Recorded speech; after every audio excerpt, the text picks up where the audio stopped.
Hi there, I'm Carly. Welcome to the last grown up in the woods.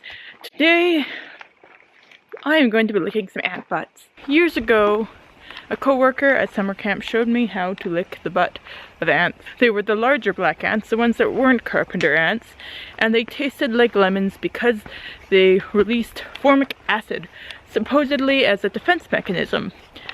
Since then, I was shown a similar thing with green ants in Australia, and I also had the pleasure of eating some somewhat smaller ants on ice cream, and they were delicious and also lemony. Recently I licked the butt of a smaller black ant and that did not taste lemony. So I went on the interweb and I googled like lemon ant butt.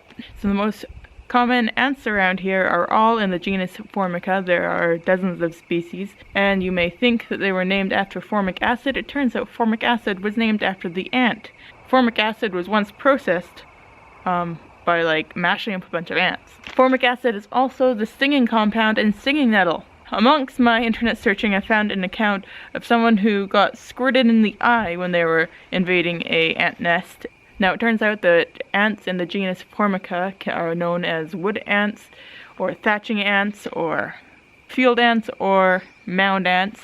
So they can be aphid farmers. They're very often carnivorous and can cart away big pieces of prey. Ants make those big piles of writhing ant nests. And those ants don't make me want to lick their butts. Like, I find them scary, a little. And the ones that I've licked have seemed pretty chill.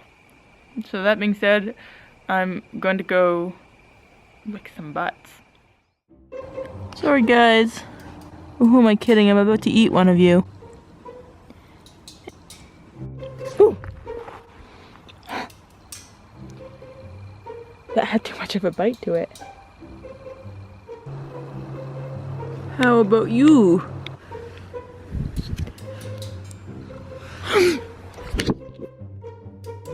That's the one! Quite intensely lemony. Whew. Definitely not one that I'd want to grab live. I've made a ant device. I made one of these when I was like 8 and it totally didn't work. Let's test it out. Aha!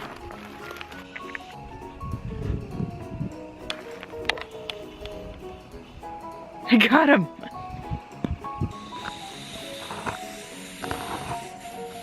So I'm gonna put them in the freezer.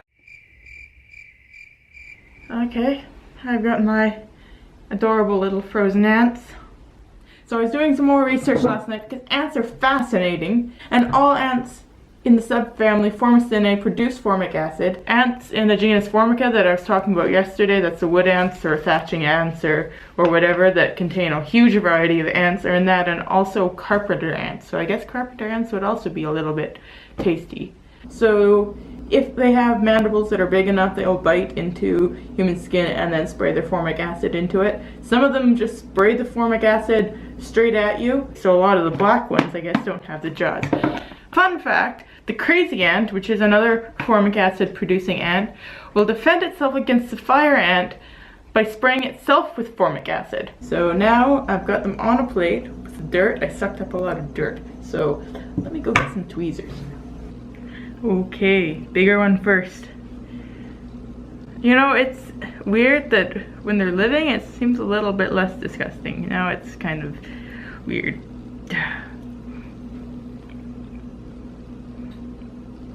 That was delicious. Lemony. Okay.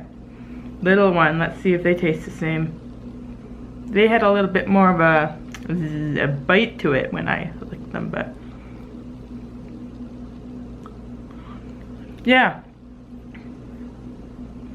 The bigger ones was lemony, the smaller one was like a little bite of cayenne pepper, something spicy.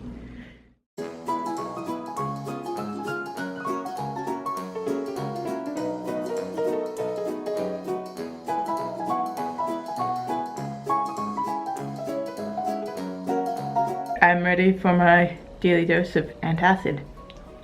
So in conclusion, if you're going to try this, go for the medium-sized black ants that are sort of sluggish. and no guarantees that they won't bite you. And I would say go with your instincts. You know the ants in your area better than I do, so go with your guts. If something about you is telling you that that ant will hurt you or just won't taste good, then don't go for it. So if you like this video, I'll probably do more bug eating videos in the future. I do plant eating and I do things on animals and general outdoor stuff. So check out my other videos, subscribe, and goodbye.